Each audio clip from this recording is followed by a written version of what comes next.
I went into DRC at the end of 2016. I spent about 3 months there, and then about close to another 4 months at this other place called Lloyd Lee's, which I will share a little bit more also. So even from that context itself, I was relatively lucky in comparison to other first-time DRC inmates itself, right?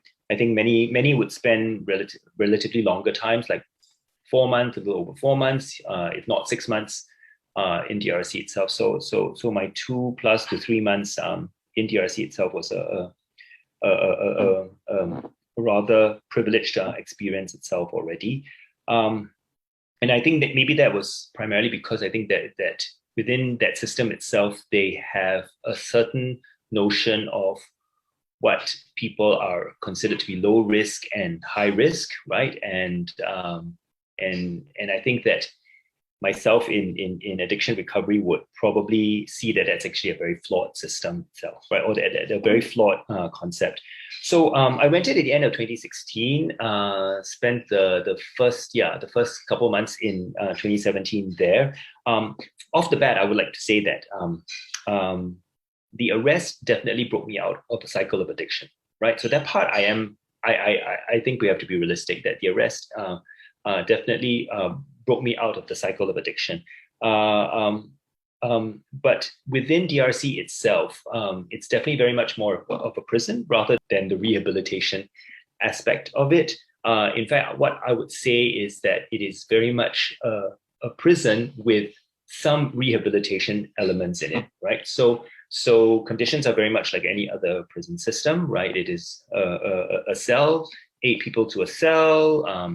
You basically do your business, you shower, whatever within the cell itself. It's a 1 hour yard time per day, no yard time on weekends, and all the routines and protocols of the prison system apply the same within the DRC context itself. So it's very much sort of a prison system with some rehabilitation elements. And what do I mean would be that for example, within the 3 months there, you may get maybe, I think for me, it was in total maybe about 10 days of quote unquote rehabilitation activities, right?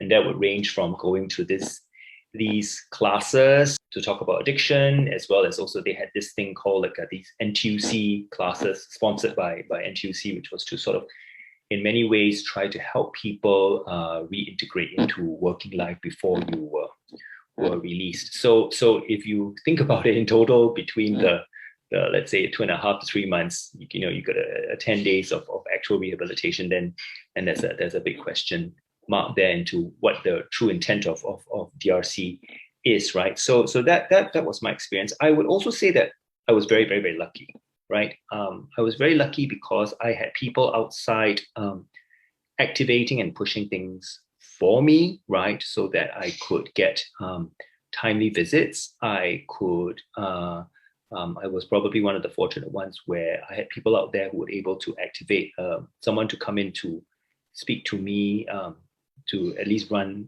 some sessions of counseling, or through the glass window. Which, if you are stuck mostly 23 hours within a prison cell itself, that 1 hour sometimes is a much sought after relief itself, right? So I would say that my experience there, while of course not pleasant because you're in the prison system, right, was relatively lucky because I probably came from a situation where I was able to have people out there to fight for me, or to advocate for me, right, and to advocate for what I would consider to be more humane rights as part of my rehabilitation.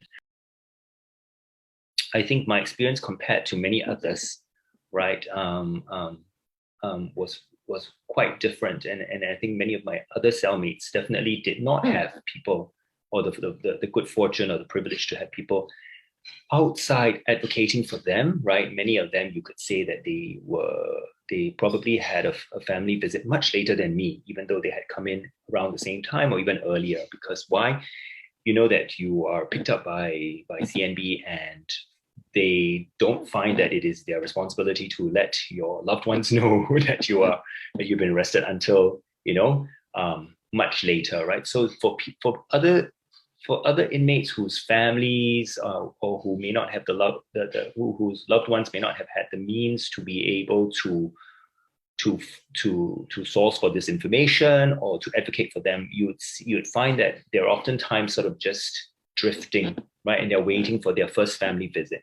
And again, it's all sort of tied together in a strange little domino effect, right? That you must show that there'll be people to come and visit you to therefore prove to them that you have family support. But then if some of your family members out there are struggling to find out where you are and not knowing that they have to come and visit you, right, because they don't know what has happened to you, then you're almost caught in this strange vicious cycle as deemed to be higher risk because nobody is coming to visit you, right? Likewise, they apparently also monitor the number of family letters that you get, right, to show as if that's some sign of support for you. And these prison guards would often tell you that you better have people write to you so that you can be released earlier, or you can go to Lloyd Lee's earlier, things like that. So that creates also, for people who are supposedly in rehabilitation, high levels of stress, because you get many inmates in there who may have relatives or friends who are not the most literate. They're not going to be writing letters to you all the time, right? So that other indicator of whether you are a high risk or a low risk is deeply flawed, right? And so as a result, you'd see that many of these inmates actually become sort of almost like a self-fulfilling prophecy in the eyes of the powers that be that are within the prison system itself, and so they're oftentimes considered to be high risk just because maybe their family members are struggling to find out where they are, right, and not visiting them timely enough, or they don't have loved ones or relatives who are writing letters copiously to them, right? The other thing that really struck me during those few months is, of course, these inmates that I was with are actually just really very human people. And within a prison system itself, there's always a community, right? And these people could have been like gangsters or whatever, with tattoos and all that, but they're all people with a certain level of humanity, right? But just because they may not be able to use the kind of language people consider to be civilized or acceptable, right? So oftentimes they get themselves into trouble with the guards, right? And that's again deemed as difficult to rehabilitate, as opposed to really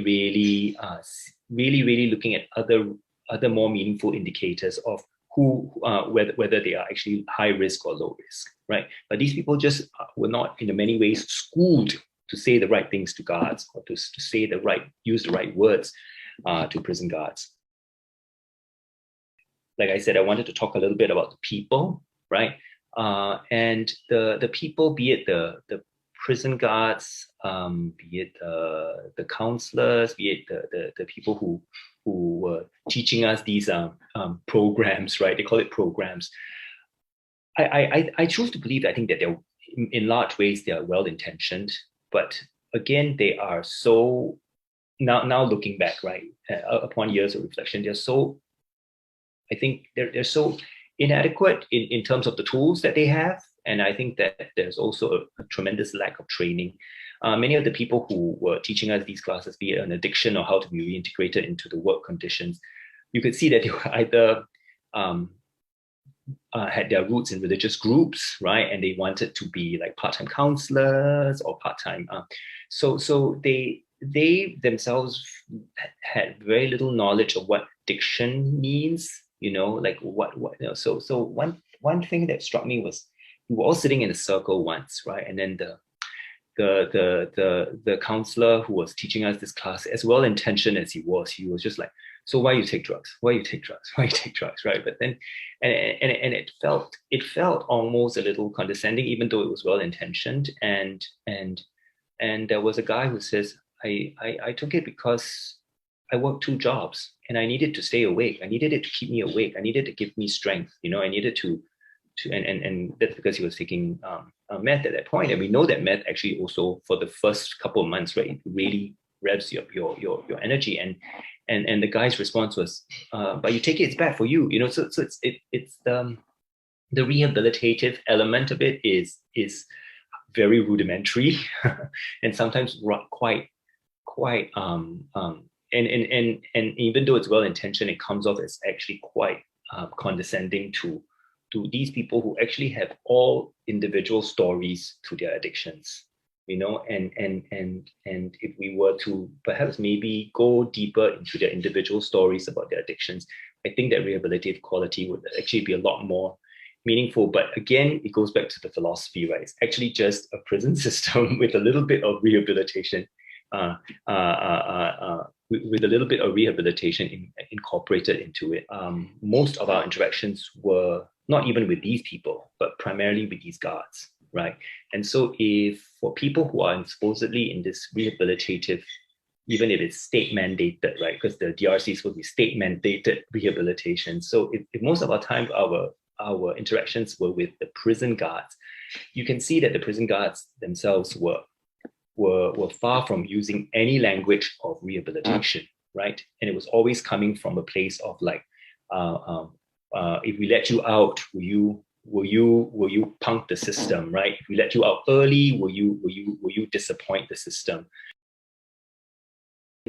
I feel my final point would be that when rehabilitation is predicated on the idea of fear, right? And you can see that because you put rehabilitation in the prison system because so that nobody can run away, right? Nobody can break out, right?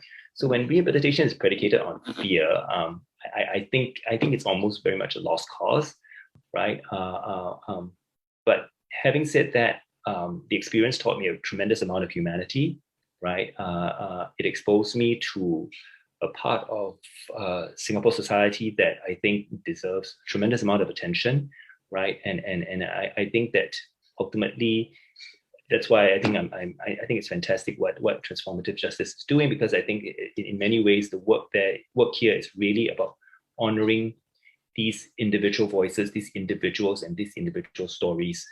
Even if they brush with law, even if they get into trouble, it's about honoring these individual lives and individual stories.